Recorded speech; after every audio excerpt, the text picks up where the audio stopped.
It's been piling up for decades, and tonight we're digging into Rhode Island's trash troubles.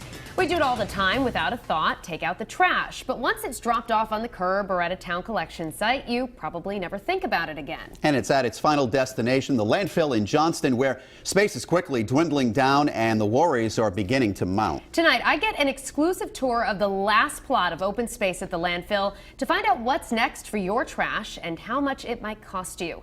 It's a story you'll see only on Eyewitness News.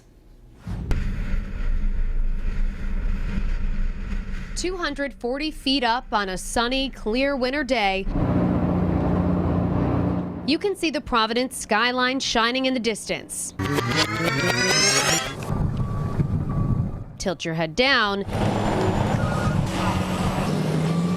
and you'll find all of the city's trash. In fact, over 2,000 tons of garbage from all over the state ends up here every day.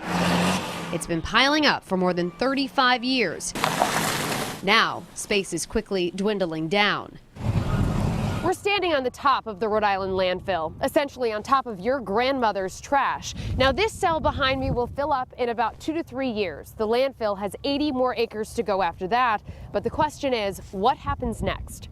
All right, ready to go? Ready? Yeah. Let's go. Just going on the top of this little crust here. I got an exclusive tour of the landfill's newest expansion, It's like a 21-acre sandbox right now. which will last another 22 years before the landfill is completely filled. That might sound like a long time, but in trash talk, 22 years is a drop in the bucket. It takes generally 5 years to determine and assess all the variables. And then permitting, financing, and actual construction. We're talking a timeline of 10 to 15 years. And no matter what option they choose, you will end up paying more. You may think that stinks, but consider yourself lucky up until now. We dug through the data. According to the agency which runs the landfill, Rhode Island towns currently pay a rate of $32 per ton of trash, one of the cheapest rates in New England. And the landfill hasn't raised that rate in 25 years. Another expansion here. So what are the options?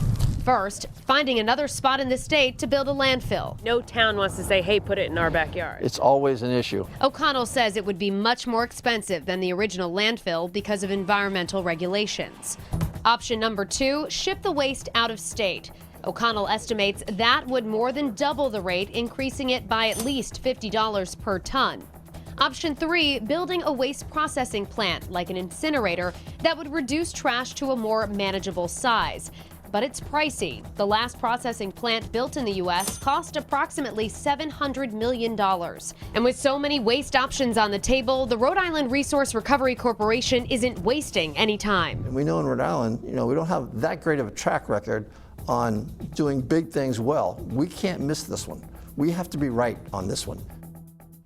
Now, the director of Rhode Island Resource Recovery says the agency already has laid out a long-term plan with a deadline of 2020 to develop a final recommendation for the state's trash solution. Coming up new at 6, we'll take a closer look at the most viable solution and what you can do to help before the landfill is full.